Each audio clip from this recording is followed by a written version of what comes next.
So House Speaker Mike Johnson has written the foreword for a book called The Revivalist Manifesto by Scott McKay. And this book pushes conspiracy theories like Pizzagate, which has been debunked, has a lot of anti-gay rhetoric in there, no surprise. They refer to Pete Buttigieg as a queer choice for cabinet and says that he is obnoxiously gay, and he takes aim at people of color, although he doesn't actually say that part out loud.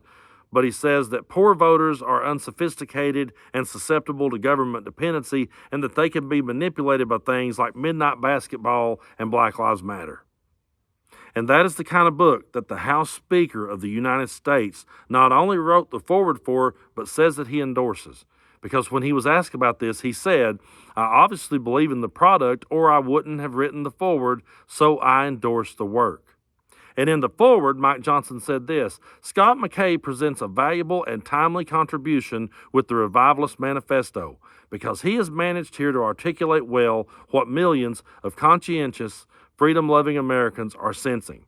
And he kind of does what Republicans always does. He left himself a little bit of an out there, so as more and more of this bullshit keeps getting called out, he can always go back and say, well, I was just sensing that. That's just something Americans were sensing at the time. But Mike Johnson is a guy that goes for it. He says it all out loud, and he doubles down. And in the foreword, he also said this: "The fight for freedom today has entered an uncharted territory because the left has now abandoned all ties to conscience, common sense, and the Constitution. McKay understands this, and his book is an urgent and necessary call to arms." Now, the House Speaker of the United States said that this book was an urgent and necessary call to arms. He used the phrase call to arms. Now, go back and listen to what he said there when he talks about how the left has abandoned all ties to conscience and all ties to common sense and the Constitution. Since when has the right had a conscience? Since when have they held anybody on their side responsible for anything? These are the same people that will make every excuse in the world for Donald Trump, who tried to overthrow the government and overturn an election that he knew he lost. They don't care about the Constitution. These are the same people who will sit and defend Kyle Rittenhouse. These are the same people who will sit and defend Derek Chauvin, the officer that stuck his knee in George Floyd's neck. The Republican Party have abandoned everything that they once were, and they've went full-blown conspiracy theory. They have went full-blown radical. And Mike Johnson is one heartbeat away from being the president of the United States. And they're just going for it.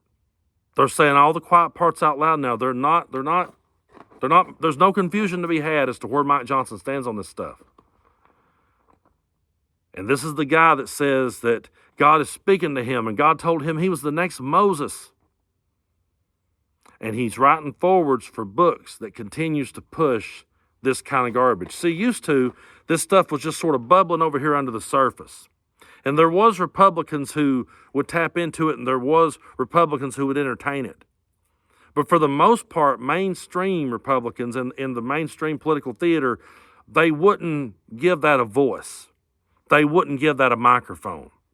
When the lady stood up at the John McCain rally or town hall, whatever it was, and she gets the microphone and she says, you know, I'm afraid of Barack Obama because Barack Obama's Muslim. McCain took the microphone away from that woman.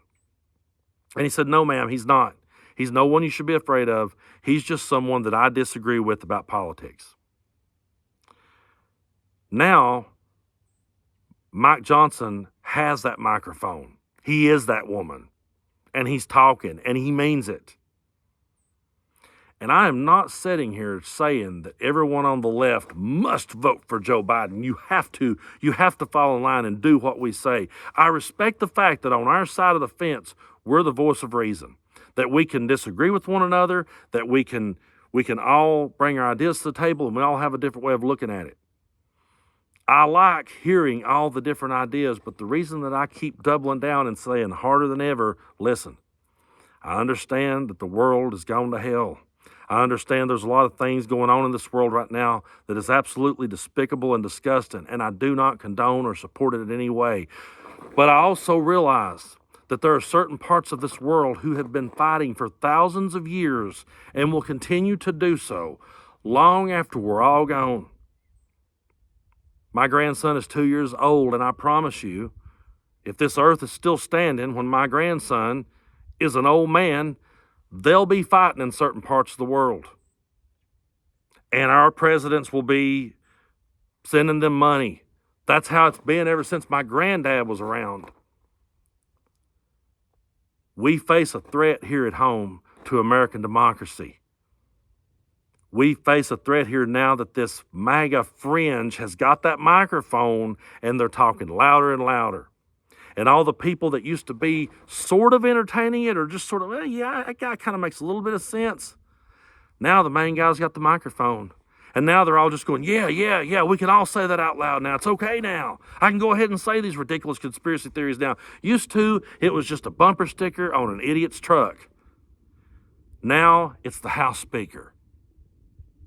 And now they want to take the church, and they want the church to control the government, and they want the church to control all aspects of your life, and they want to be able to take away rights from anyone they disagree with and silence anyone they disagree with. And before anybody that says, Brando, that's hyperbole, no, that's straight out of their mouth, and they are writing forwards for books that are saying this shit.